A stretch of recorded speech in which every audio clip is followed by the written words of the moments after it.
श्री शिवाय नमस्तुभ्यम। दर्शकों राधे राधे, जय श्री कृष्णा। दर्शकों, आप सभी को पता है कि 6 जुलाई को देवशयनी एकादशी है और यह एकादशी 26 एकादशियों में से बहुत ही महत्वपूर्ण एकादशी है। इस दिन भगवान विष्णु 4 महीने के लिए क्षीर सागर में शयन करने चले जाते हैं, इसलिए इस महीने को चतुर्मास कहा जाता है। 4 महीने के बाद जब एकादशी आती है तो उसे देव उठनी एकादशी कहा जाता है।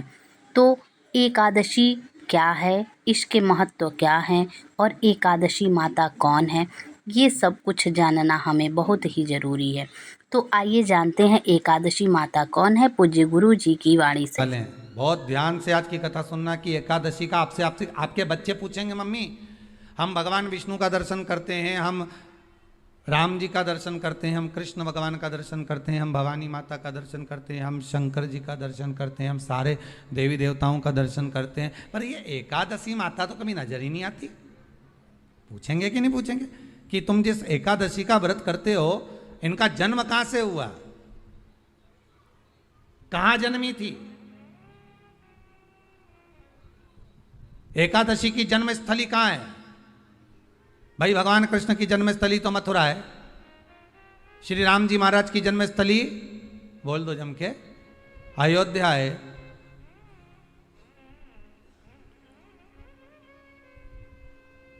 कोई आपसे पूछ ले कि एकादशी की जन्मस्थली कहां है, तो आधे लोग तो बाल खुजाने में लग जाएंगे कि एकादशी आखिर पैदा कहां हुई थी, जन्म कहां लिया था, इसका जन्म हुआ कहां था, कहां जन्मी थी ये?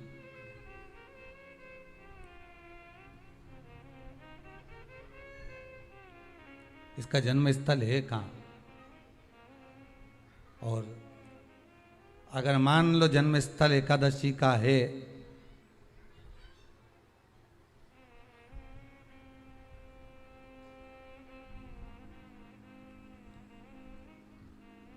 और एकादशी अगर जन्मी है, उसका जन्म हुआ है और दुनिया के लोग इतना व्रत करते हैं, उपवास करते हैं, तो फिर इसका जन्म स्थल कहां होगा? तो कहा इसका जो जन्म स्थल है वो बद्रीनाथ। कहां पर है? बद्रीनाथ। और उस बद्री विशाल में भी एक गुफा जिसका नाम है हेमवती। क्या नाम है? हेमवती। उस गुफा में एकादशी का जन्म स्थल है। बद्री विशाल में हेमवती गुफा, जो 12 योजन अंदर प्रवेश करने जितनी है, 12 योजन की गुफा के अंदर, हेमवती के अंदर एकादशी का प्रागट्य हुआ था, एकादशी का जन्म हुआ था।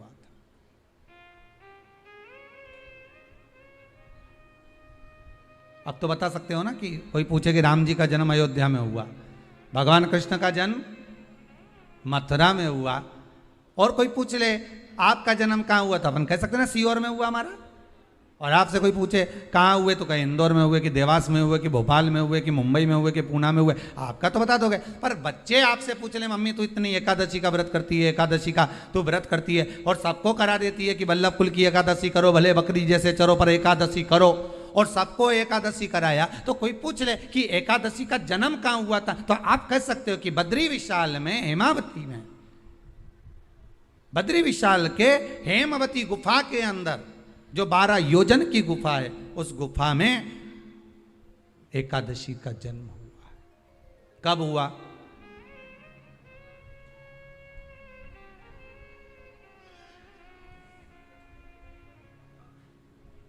जन्म होने का कारण, राम जी के जन्म होने का कारण था रावण का संहार। भगवान कृष्ण के जन्म होने का कारण था कंस का संहार। नरसिंह भगवान के जन्म होने का कारण, प्रकट होने का कारण था हिरण्यकशिपु का संहार। वराह भगवान के प्रकट होने का कारण था कि पृथ्वी को जल पर लाकर ठहराना, हिरण्याक्ष का संहार।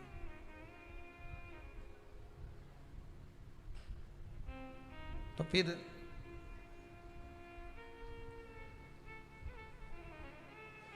इसके जन्म का कारण क्या है? तो कहा इसके जन्म का केवल एक कारण है।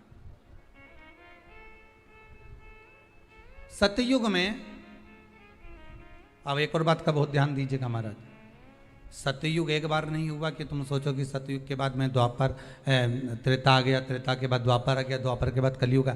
एक सतयुग नहीं है, एक त्रेता नहीं है, एक द्वापर नहीं है, ना जाने कितने कितने सतयुग निकल गए, ना जाने कितने कितने द्वापर त्रेता कलयुग, ना जाने कितने निकल गए।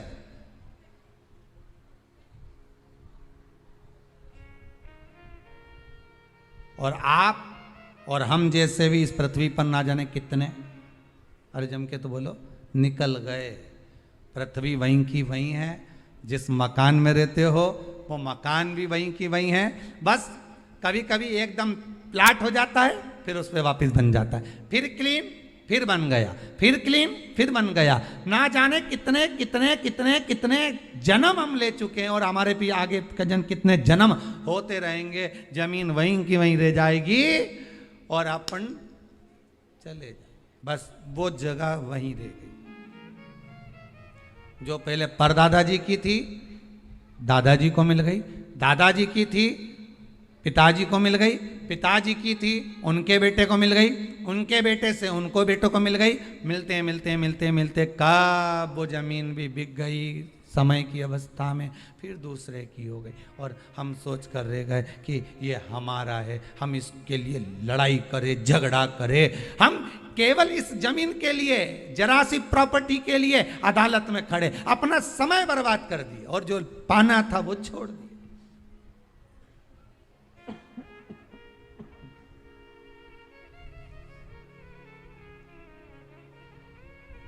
जो पाना था वो छोड़ दिया हमने।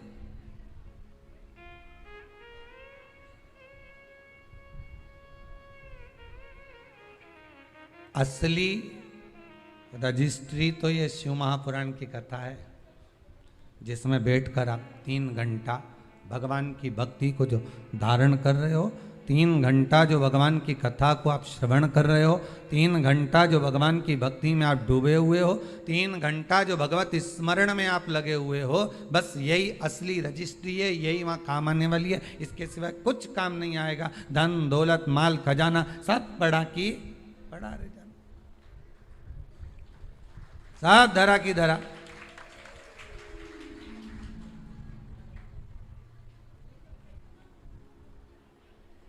रह गया। वो एक लाइन आप लोग स्मरण करते होंगे, सज धज के जिस दिन